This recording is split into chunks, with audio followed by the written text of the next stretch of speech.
Hello guys, welcome back to my YouTube channel सिमाइबर। दोस्तों, आज मैं इस वीडियो में आपसे बात करने वाली हूँ हमारी जगत दीदी जी और जसिका गुप्ता जी के बारे में।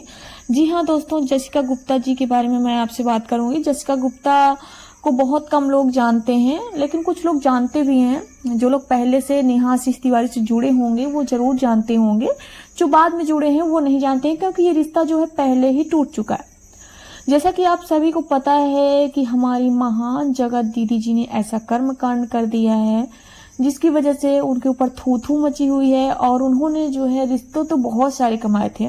आप सभी को पता है कि उन्होंने रिश्ते तो बहुत कमाए थे, बट सिर्फ अपने स्वार्थ के लिए कमाए थे, अपने मतलब के लिए कमाए थे।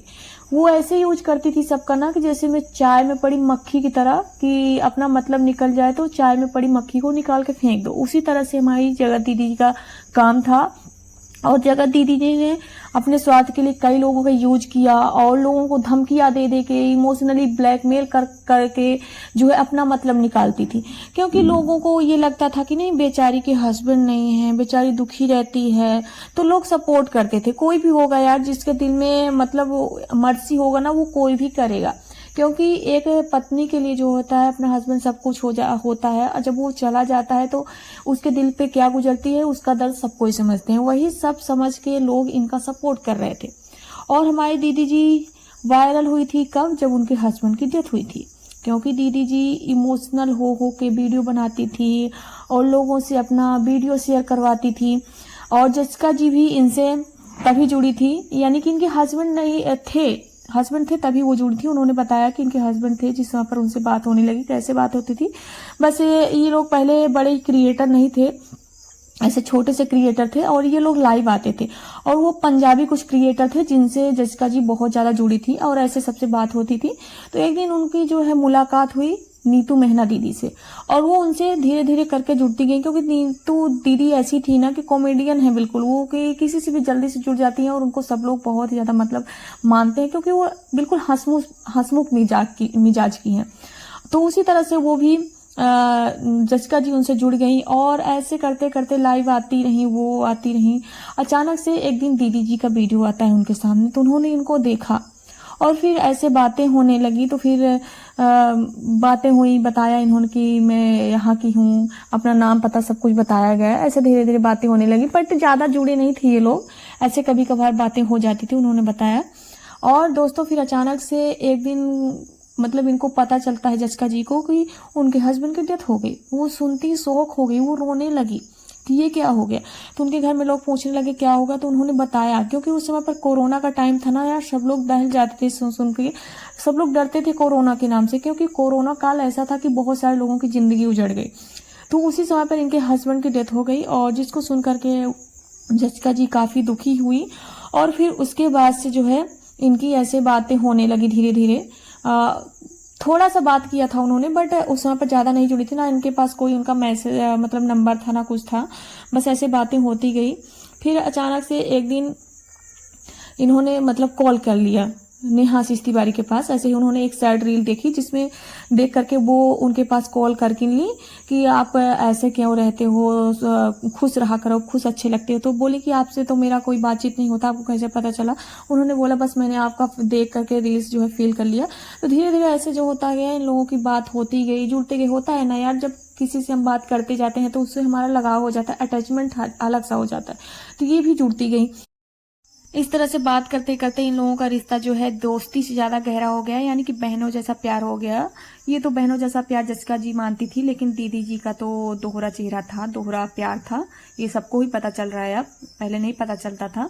और फिर अचानक से दीदी जी का प्लान बनता है कि चलो शिरडी चलते हैं। फिर क्या हुआ, जब जसिका जी रेडी हो गई, फिर दीदी जी का कॉल आता है कि हम नहीं जा सकते हैं, प्लान को कैंसिल कर दिया। अब क्या कारण था, क्या रीजन था, ये तो किसी को भी नहीं पता।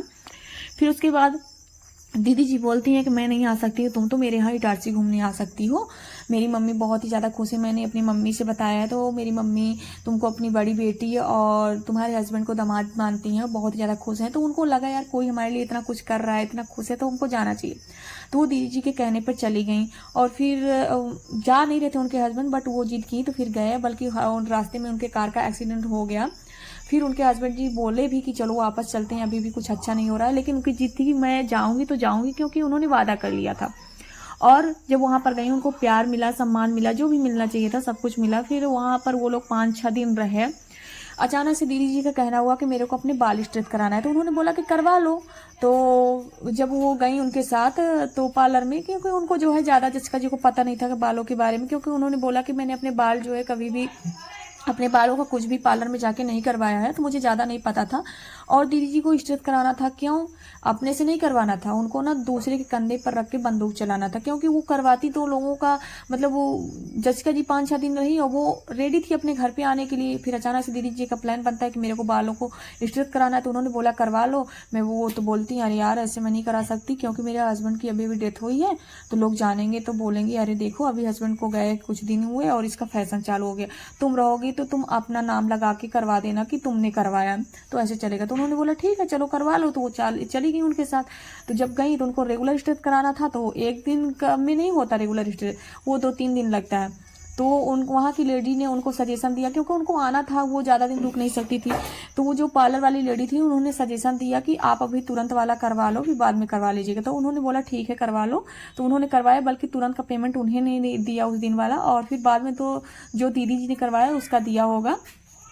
तो इस तरह से दीदी जी ने दूसरे के कंधे पर रखकर जो है बंदूक चलाया। और सच में दीदी जी का ये रूप देख करके ना, यार सब कुछ कर सकते हो आप, क्या किसी ने बोला है कि आपके हस्बैंड नहीं है तो आप जीना छोड़ दो, खाओ पियो ना, सब कोई हंसता है, बोलता है, रोता भी है इंसान, जीता भी है। और आपकी जो भी इच्छा पड़े आप पहन सकते हो, ये नहीं कि दिखावा करो, रोने धोने का दिखावा करो और अंदर ही अंदर आपका कुछ और ही मैटर चल रहा हो और दूसरे के कंधे पर रखकर आप बंदूक चला रहे हो।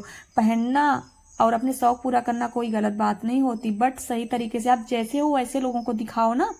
ऐसे गेम काहे खेल रहे हो? क्या लोगों ने आपको बोला कि आप हंसना छोड़ दो या फिर खाना छोड़ दो या फिर सजना संवरना छोड़ दो? किसी ने नहीं बोला। तो आप ऐसे भी कर सकती थी। यानी कि इस बात से ये पता चलता है कि दीदी जी को जो पायल पहनाया गया था और चूड़ियाँ जो पहनाई गई थी, ये सब दीदी जी ने करवाया था, क्योंकि दीदी जी का ऐसा ऐसा चेहरा देखने को मिल रहा है कि विश्वास ही नहीं हो रहा है कि दीदी जी कुछ भी कर सकती हैं।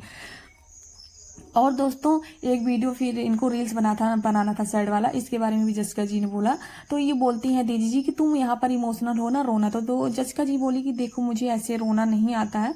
तो दीदी जी ने उनको बोला कि तुम विक्स लगा लो तो तुमको रोना आ जाएगा। वाह दीदी जी, कोई आपसे सीखे, गेम खेलना तो आपसे सीखे। सच में हम लोग आपको बहुत ज़्यादा अच्छा मानते थे, आपको ना हम लोग आदर्श मानते थे, और आपका ऐसा चेहरा देखने को मिल रहा है। सच में आपके ऊपर तो कोई कभी भरोसा करेगा ही नहीं। आपको तो कोई, जितना आपने अपने पति के नाम पर गेम खेलना था, फेमस होना था, आप हो गई और अपने पति के मरे हुए पति के नाम का खूब फायदा उठाया। और ये तभी से वायरल हुई थी क्योंकि ये अपने पति के लिए ना लड़ाई लड़ रही थी कि मेरे अपने पति के लिए को जो है न्याय दिलाना है, मेरे पति के साथ गलत हुआ है, इसी वजह से ये वायरल हुई थी। और दीदी जी की एक बात और बताई कि दीदी जी ने फेमस होने के लिए क्या किया था। इन्होंने ना दिवाली आई थी और दिवाली के दिन इन्होंने ना सबको बोला था कि तुम लोग अपने हाथ में दिया लेके, जो भी इनसे जुड़े थे और इनसे प्यार करते थे, तुम लोग अपने हाथ में दिया लेकर के मेरे पति को श्रद्धांजलि दो और उनके लिए कुछ बोलो। तो इनके कहने पे सभी ने वो किया और इनकी वीडियो को जो है सभी लोगों ने शेयर किया और इसकी वजह से दीदी जी और ज़्यादा वायरल हो गई।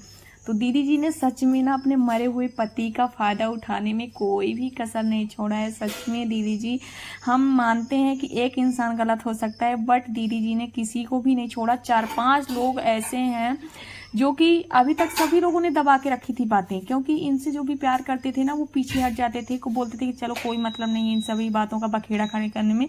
लेकिन और दीदी जी को ब्लैकमेल करना भी बहुत आता है लोगों को। ये ब्लैकमेल कर करके कि मैं भी तुम्हारी इज्जत की धज्जियां उड़ाऊंगी, ऐसा करूंगी वैसा करूंगी, जैसा कि इन्होंने सरिता दीदी के साथ भी खेला था, उनकी प्रेगनेंसी तक का इन्होंने मजाक उड़ाया था। तो दीदी जी को मुंह तोड़ जवाब दे सकती थी, बट उन्होंने कभी उनको अपनी बेटी माना था और बहुत प्यार करती थी, इसी वजह से वो चुप रह गई। बट दीदी जी ने ना सभी के प्यार का जो है बहुत ही ज़्यादा फायदा उठा लिया है। बट अब कोई भी चुप नहीं रहने वाला है, क्योंकि दीदी जी की जो भी असलियत है सब कुछ सामने आ गई है और अब सब लोग बोलेंगे, सब लोग अपना भड़ास निकालेंगे। दीदी जी ने कई लोगों के साथ खेला है, तो हम मानते हैं कि मिस्टर सचिन राज गलत हो सकते हैं, बट सब लोग गलत नहीं हैं और सब लोगों ने सच में इनको बहुत ही ज़्यादा प्यार किया था और हर लोगों के साथ दीदी जी ने खेला है। सो दोस्तों, इस वीडियो को मैं यहीं पर एंड करती हूँ। इस बारे में आपके क्या राय और विचार हैं प्लीज़ कॉमेंट बॉक्स में जरूर बताइएगा। वीडियो को लाइक करिएगा, शेयर करिएगा। मिलती हूँ किसी ऐसी नई वीडियो के साथ, तब तक के लिए बाय फ्रेंड, टेक केयर, अपना ख्याल रखिए।